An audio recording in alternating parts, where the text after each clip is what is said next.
Hi everyone, my name is Nina Fusco and I'm a Master's of Occupational Therapy student at Keuka College. I'm going to be talking to you today about the Veterans Employment, Education, and Healthcare Improvement Act. The reason I'm presenting on this bill is because I believe that we have an important role in policymaking, and I believe that we can make a positive impact if we can come together to advocate for different populations, and in this case, our nation's veterans. For the purpose of this presentation, I will be calling Veterans Employment, Education, and Healthcare Improvement Act, H.R. 3016, just to avoid some confusion and save a little bit of time.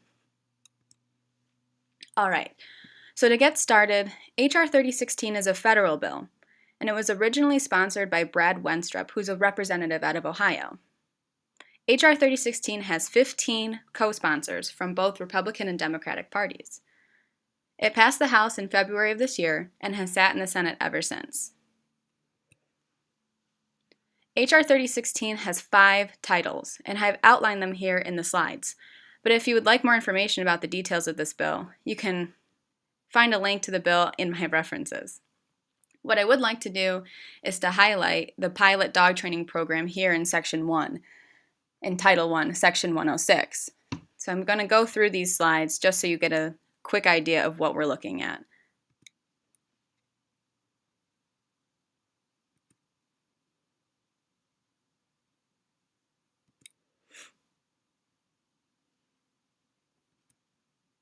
So as you can see, H.R. 3016 proposes a multitude of amendments and proposes new programs.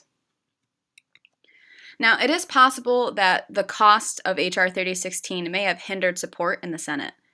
The Congressional Budget Office estimated that H.R. 3016 would actually decrease $815 million in spending between years 2016 and 2025.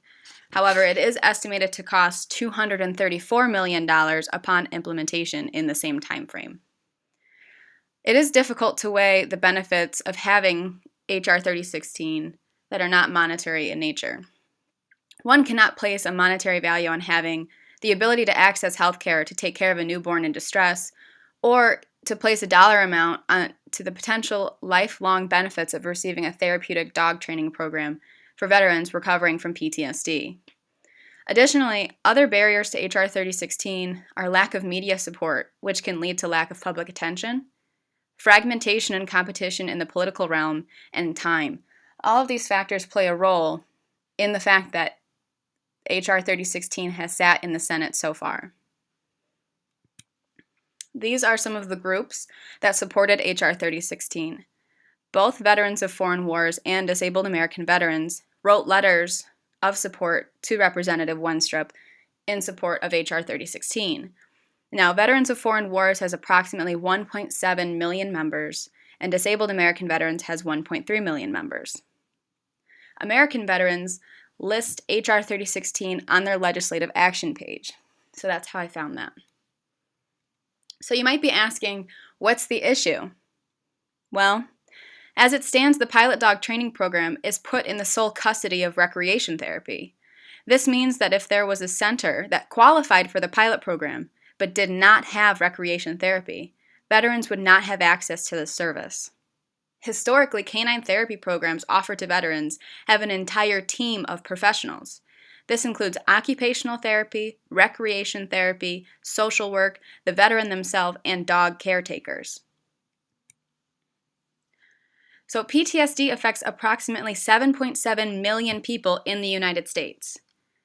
The United States Department of Veterans Affairs estimates that 31% of Vietnam veterans, 10% of Gulf War veterans, 11% of Afghanistan veterans, and 20% of Iraqi veterans have a diagnosis of post-traumatic stress disorder. With these figures in mind, there is a large need for mental health services. Mental health, participation, and engagement in meaningful activities are part of occupational therapy's scope of practice and OT's domain. Walter Reed National Medical Center offers a variety of services under the title the Warrior Transition Brigade Occupational Therapy Work and Education Program. I know, that's a mouthful. One of these programs is the Warrior Transition Brigade Service Dog Training Program, and it aligns itself with the proposed dog training program in H.R. 3016. It focuses on veterans with PTSD or traumatic brain injury, and while in this program, veterans enter a partnership that exemplifies a portion of the Soldier's Creed, which states, "I will never leave a fallen comrade." What that means is that these programs are tapping into the Soldier's Creed. The dogs that are used for the PTSD training programs the dogs are being trained for veterans with physical and mental disabilities. So although veterans with PTSD are receiving crazy, amazing benefits from doing canine therapy, these dogs are being trained for another veteran to use. These programs also challenge veterans to practice emotional and cognitive skills that aid in the veteran's recovery from PTSD or traumatic brain injury. This program and one similar to it focus on key areas that help veterans reintegrate into the community while overcoming symptoms of PTSD. Participants in these types of program report that they experience higher impulse control, decreased emotional numbness, improved sleeping habits, decreased startle responses, decreased use of pain medication, decreased stress levels, and an increased feeling of acceptance. These benefits cannot be neglected. It is our role as either veterans, veteran support groups, professionals, it's our role to take reins and do something to make these programs the best they can be. Because time is against legislation that has yet to pass, we need to rally around getting H.R. 3016 reintroduced in the coming term. Canine therapeutic programs can provide life-changing benefits for veterans with PTSD. As an occupational therapy student, I feel very strongly that not only should OT be included in a pilot dog training program, but I also feel that other professions would greatly add to the impact a program such as this could have on veterans' lives. So what can we do? We can advocate for the addition of OT and other qualified professionals to Section 106 of the revived bill. We can write and call to our legislators to get H.R. 3016 revived in 2017, and we can reach out to interest groups like I'm doing to build awareness and a stronger support system. I appreciate the time that you've taken to listen to this presentation. My contact information is listed there, and here are some 2 links to find your legislators. Thank you so much.